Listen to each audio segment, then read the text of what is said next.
The following is a special presentation of Tony Kurre Radio.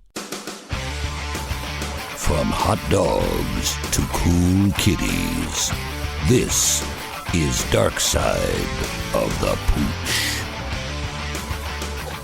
Welcome back to another hilarious edition of Darkside the Pooch. He's Dr. Rab Stewart, Rossbridge Animal Hospital. He joins us every single week. We do mutt mail. We get your emails at info@tonykurreradio.net. You can hear the show at least 5 days a week, 7 o'clock p.m. Central Time every Monday through Friday.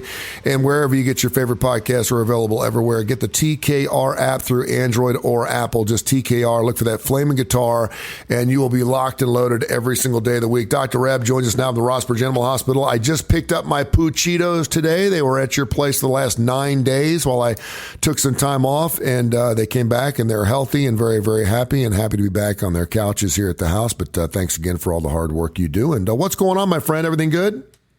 Everything's good. Did you have a great time on your your trip? I did. I had not been on vacation in nearly 4 years, and the kids and I went down, and I was kind of like Mr. Hammond on Jurassic Park. I spared no expense to make sure that everything was set up. I had the fishing licenses already purchased. I already had the Sea-Doos registered. I had the whole 9 yards, so all we had to do was show up.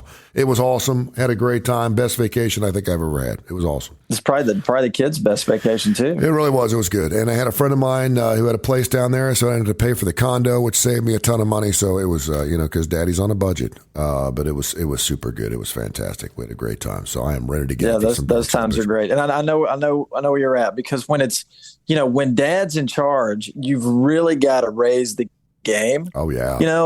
When Dad's in charge, you got to be sure that the kids are having a good time, because they're good. If not, then they're going to let you know about it. We were going to have fun whether they're going to have fun or not. I just told them, I said, listen, you can hop on the daddy train and enjoy yourself, or you can just go off and pout and do whatever you want. But the weather was fantastic. Low tide was at 3:30 every afternoon, which I've never seen. So there were no white caps, so you could go out in the middle of the ocean. The sandbars were up. We swam with a pod of manatees, which I've never done before. They were just floating outside our condo. I was like, let's go swim with some manatees. We touched dolphins in the ocean, which is something I never did. It was crazy. It was great. We had a great time. But awesome. I'm probably like you, after about 4 or 5 days, man, I start getting itchy. I start getting a little irritable, and I'm like, I want to get back to work because I love what I do, and I just could not wait to get back and do Darkside the Pooch with you. Yeah, I feel the same way. My grandfather used to call that he's journey proud. Yep. He's ready to go. He's ready to get back. I'm journey proud. So it's like a phrase that I try to carry on from my grandfather. And I'm so blessed that I'm one of those people that doesn't feel like I need a vacation after I have a vacation. Because a lot of people are like, you need a vacation to get over your vacation, so it's all good. All right, we have a ton of stuff to get into. 205-208-0301. 208-0301 is our phone number if you need your dogs boarded. I know schools are starting extremely early this year, but if you're going to get away for a last-minute jaunt, make sure you check out Rossbridge Animal Hospital. And, of course, we'll do your mutt mail here, info@tonykurreradio.net. Before we do that, though, I want to get into this story. This is a Cujo moment. This is an absolute nightmare.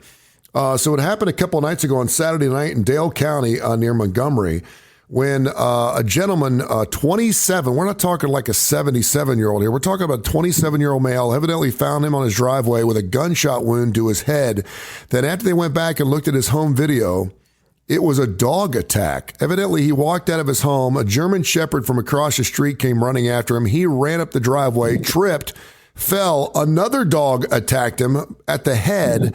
And then by the time all was said and done, 6 dogs killed this man in his own driveway. Can you make any heads or tails of why that would happen? That's terrifying. And dogs they just get a pack mentality, and it's almost like a frenzy. It's almost like a situation that you see, sharks in the water, Yeah. So it's one of these things where one dog starts, and then surrounding dogs will they'll start attacking too. It's just this kind of pack mentality, and it's like that a good bit. Do they even know what they're doing? I mean, this reminds me a little bit of a mob mentality when all of a sudden you start doing really stupid things. I mean, you can make a point that the insurrection was kind of like that. People just start breaking windows. They're like, "What am I doing?" They just get out of control. Exactly. Right? Yeah. Yeah, exactly. I mean, it kind of your, I I don't want to say your instincts take over, because that would mean that you just have horrible instincts, which, I mean, I guess in some ways we do. But it's a herd mentality. And even like there's been studies about it on people, like where you'll see, like there was a video, and I may have even mentioned it at one point on the show, but there was a video of these people that were running a race. And there was a restaurant of people that were dining outside, and it was at nighttime, and it was in Europe. And so this race, it wasn't like a marathon where the ropes were, lining the street and everyone knew what was going on. Yeah. But so these people were running down the street at night, and then all of a sudden, like the people that were at the restaurant, there's a security camera that shows this. You can see they start looking around at each other. They start freaking out, and they all stand up and they start running too. Like everyone leaves the restaurant, they start running because they think that there's some type of terrorist attack. Like these people are running for a reason. We better run too. Wow. And so the dogs are the same way. They see a dog attacking and they think, well, I better attack too. So it's a situation like that. Is it possible? Because I've had two of my dogs attack one of my other dogs, which was really surprising, and it was over a treat. And next thing you know, I'm like, what are you doing? And you could tell, like, they didn't realize what their pupils were so dilated. They were almost black. You could tell they were like out of control. And I'm sitting there going, what's wrong? Like, I wanted to shake them and go, are you okay? Are you all right? So does a typical dog that would make an attack like this, has it attacked before? Or is it possible that you could just have a hometown pet that just gets in on the action? No, I think that they could not have attacked before. I think it's possible that they could not have attacked before. And I wonder in situations like this,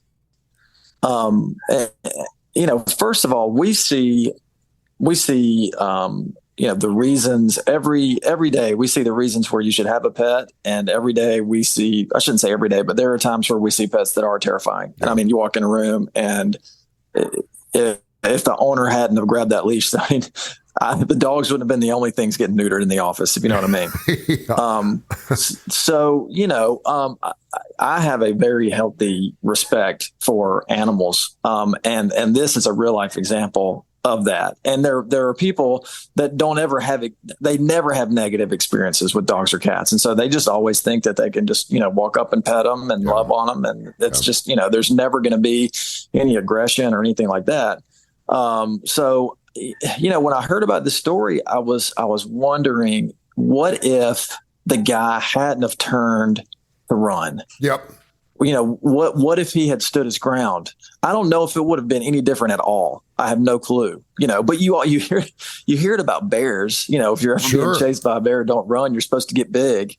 And stand your ground, but who knows if that would have changed this. I would bet you're right, because I do know some dogs, and German Shepherds are like this. Saint Bernards are like this. If you run, they will run after you. They will. I can. Yeah, absolutely. Yeah. And I think they think you're playing, but yeah.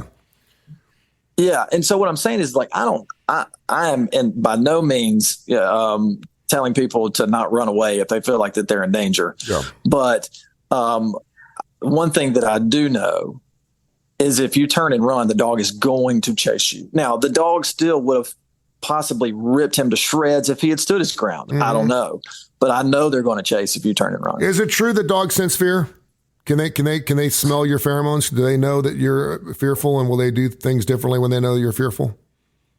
Yeah, I think I don't know about the pheromones and the scents, but what I have read articles with really good confirmation is they can read your body language, and to them, your body language tells them everything that they need to know about your level of comfort. Yeah. It's really incredible. And we also learn a lot from their body language. You can learn a lot from the way that they're standing and acting and the things that they're doing too. But I think it's more of they can read your body language, and they know when you are confident and in control, and they know when you're on your heels. Another dog attack, and this is breaking news, just happened earlier this afternoon on a Secret Service agent. President Biden's dog, it's a German Shepherd Commander, is now in the doghouse after its 10th biting incident while being in the White House. Obviously, it's a protective dog. You'd rather have a dog bite and just let people walk through the place. I don't know where this dog was during that insurrection. That would have been nice to have Commander standing outside the Capitol. If, in fact, someone tried to break in. But that's a problem, is it not? If the dog's biting people it's not supposed to bite, then absolutely. You're going to have a lot of workers' comp claims to deal with. Yeah, I would think so. Info at TonyCurryRadio.net. This is Darkside the Pooch. You can hear the show every Monday through Friday, 7 o'clock Central Time, right here on TKR and Tony Curry Radio, wherever you get your podcast. We're available on every major industry. Anything interesting happening at the office before we get into some mutt mail? I mean, we have had a couple of interesting cases. The one most recently, and this is not super common, but cats can get blood cancers. They can get leukemia. And we don't have a confirmed case of that yet, but it's very suspicious. It's basically a bone marrow type cancer or a blood cancer, and it can cause, normally, okay. So just normally a high white count would be like 35,000. Okay. But when cats get this disease, their white counts can be in the hundreds of thousands. I mean, we're talking, 300,000. So it's just, it's a unique disease, that really, I mean, you'll see numbers of their white blood cell counts that you just have never seen. And it's not a very common disease. So when we see something like that, it's cool. And there's a couple different kinds. Some kinds can be treated by chemo, and other kinds, unfortunately, there's not a great treatment for it. So if you're a pet owner, sometimes certain leukemias, they can be contagious, which is interesting. They can be passed from cat to cat. So, just be sure that you're getting your cat vaccinated for leukemia if they're at risk, because, like I said, some of the variations of this are contagious, and the vaccine can help prevent it. So it's just not something we see every day. So since we have a suspected case of it, it's a good thing to bring up. And speaking of sicknesses, my two dogs had their flu shot while they were at your office, and I was pleasantly surprised that you have to have a flu shot in order to board your dogs there at your place, which I thought was totally cool. I was like, okay, if they have to have flu shots, they have to have flu shots. So now I feel better about my dogs being protected. Is a flu shot good? Is it an annual? Is that what the flu shot's for? Yeah, it's good for a year. And that's if you'll remember a couple of years ago, there was a really bad influenza outbreak all over town. It's so bad that they had the veterinarian that basically discovered the virus several years ago to come into Birmingham to help us kind of knock this thing out. So that's how big the footprint was and how many pets got it. So it's a vaccine that I have always given. When I got out of school, the place that I worked, we had it. There's some practices that don't do it at all, but you can see the reason for it, especially with the outbreak that we had a couple of years ago. And so since that outbreak was so bad, I had never, did a mandate for the flu vaccine for pets that were boarded until I saw how terrible that outbreak was. And ever since then, I've just said, this is what's going to be best. So, all right, good. That's what we do. Let's do some emails. Mutt mail here, info at TonyCurryRadio.net. We read every single one of them as long as we possibly can. And since we're not FCC regulated, look out. We do have one very interesting email that I just wanted to bring to your attention that I think you're going to love. Denny in Highland Commons, Alabama. First time we've had an email from there. Has Dr. Ebb ever had a customer drop off a dog and not come back? Or has it ever happened at a place where you've worked? And what happens to that animal if, in fact, that is the deal? Man, what a great question. And also, I don't know where Highland Commons is, but that is the most regal sounding name for any Alabama town I know, right? that exists. I love it. I wish I lived there. Yeah. Interestingly enough, this was, it wasn't a client. It was, it was an employee who, this is just like I think a really good reflection on what's been going on the past few years in our world. But it was an employee who boarded their dogs here and then just totally ghosted us. Wow. Yeah. I mean, it was kind of one story after another. It was kind of like, got sick. This was during COVID, during the peak of COVID. They, but it didn't start with that. One of their relatives got sick somewhere in Georgia, so they had to go there. And then they got detained. They got, detained for whatever reason. And then they got COVID. And then it turned into a situation where she resigned her position, and the dogs were still here. They were still here. And this wasn't just days. This wasn't weeks. It was over a month. And we kept trying to contact this person and nothing. So there is a protocol that you go through to basically say the pets have been abandoned. Yeah. It's there's a lot of paperwork that you have to, you have to do certified mail to the owner. They have to sign for the package. They don't have to send anything back, but as soon as they sign that they received it, when you get that return receipt, then you can start to make arrangements to rehome the pets. So, and that's exactly what we did. And those pets are in great homes now. So, it was an unfortunate situation. But yeah, a lot of practices sometimes have to deal with people dumping their pets in there. I've never had a client do it, but unfortunately it was a former employee. That's kind of crazy. By the way, Highlands Commons is at the University of Alabama on campus. So there you go. Are you sure you still want to live? I knew it sounded smart, but everyone in there is on the dean's list. Are you sure you still want to live there? I did not live there. I did not live in the smart place when I went to Alabama. I lived behind the train tracks. Greg at the vape shop on Highway 280 wants to know about CBD oils helping our pets. We've actually talked about this a little bit. What do you know through your research about CBD oil and what it can do for our little furry friends?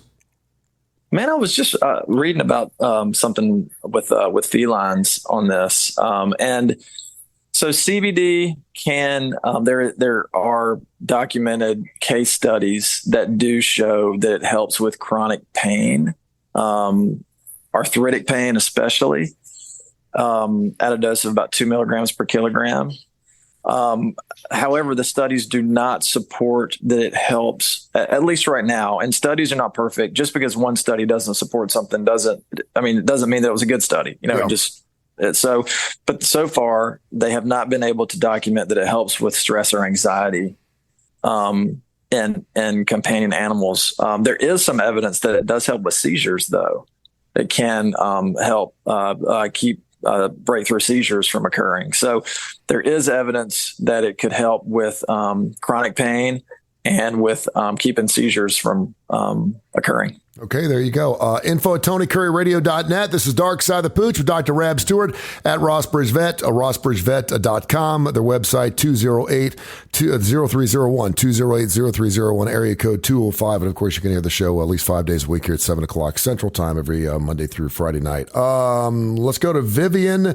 Vivian in Lincoln, Nebraska wants to know, Dr. Rab, if his dog could talk, what's the first thing it would say to him?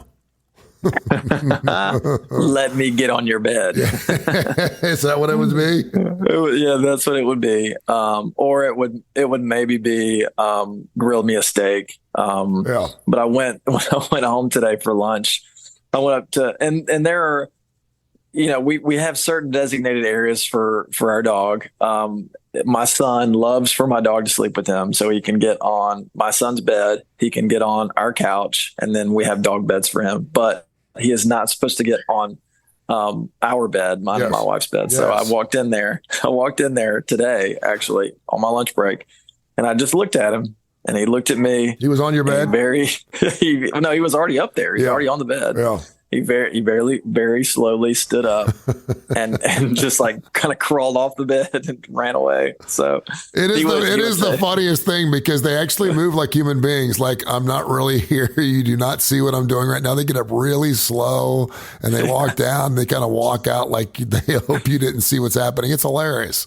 And they raise their eyebrows too. Mine always raises his eyebrows. It's just that look like, ooh, like their eyes get big. Whoops. All right. That's it. No, that's great. No, that's it. Tim in Birmingham wants to know Dr. Rab's thoughts on dog parks. There's This is interesting because I was down at the beach and there's a dog park in Pensacola. It would seem like you'd want your dog to run. I think everyone wants to know what their dog's going to do in weird situations, and to have your dog near an ocean on a beach, I think would be totally awesome. But I also don't want to step in someone else's dog poo while I'm sitting there on Navarre Beach. So they do actually have dog beaches, parks, if you will, between Navarre and Pensacola and other areas, and they're fenced in and stuff. But it seems to me that it would be logistically it'd be a nightmare. I know there's dog parks downtown underneath City Walk, and I'm not sure I'd feel comfortable putting my dog inside this fenced area with any other dog because I don't know how my dog is going to react. What's your thoughts on them? They make me a little bit nervous. I mean, for the exact same reason that we talked about when we opened the show about the guy outside of Montgomery that was attacked. That's why they make me nervous.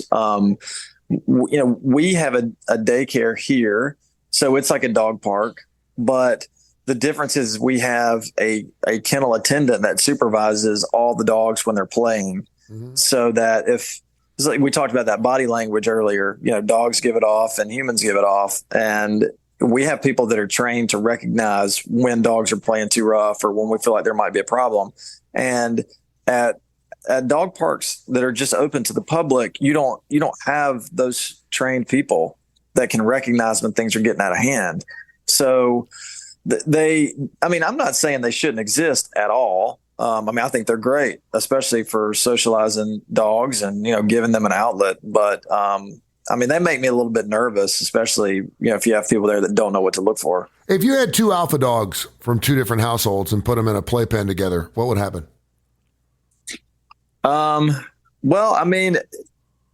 They would probably establish dominance in one way or another, but the bigger the group, the more important it is to establish the dominance. So if there were just two dogs in there, yeah, and they were both alphas and there wasn't another group of dogs, it might work out better than we think it would. Yeah. But it's when you have a large number of dogs and you're trying to establish dominance, that's when things can get hairy.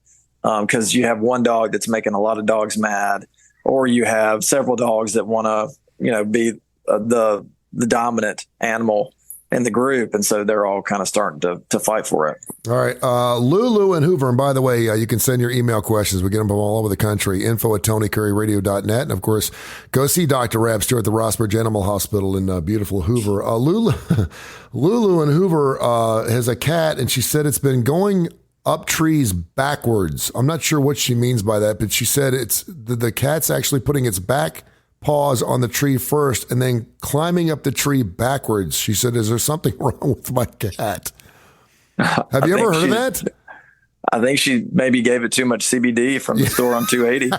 And so now it doesn't know its butt from its face. I can imagine a cat doing that, but I've never seen it happen before. I would think maybe it has something to do with maybe sharpening its claws, maybe?